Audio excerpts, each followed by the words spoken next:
Hi, and welcome to another episode of Coffee with Coatney. I'm Terry Coatney. I'm a realtor with Coldwell Banker Realty. We have offices in Vienna, West Virginia, and also in Marietta, Ohio. It's summertime, and the kids are home, and guess what? They're at home, and the water bill keeps going up and up. And one of the reasons is why everybody's home using the bathroom.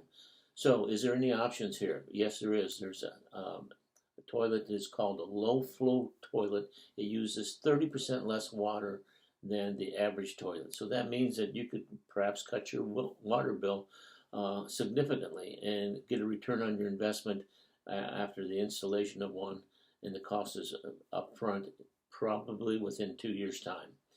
Well, what is a low flow toilet? Well, there's two different types. One is one with a flapper, and the other is one with a pressurized uh, device in there.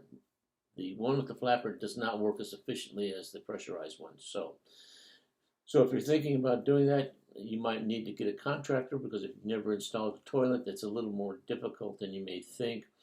There's always that water line and the couplings there, and then getting the wax seal to line up and get it on the floor and get it bolted down just right.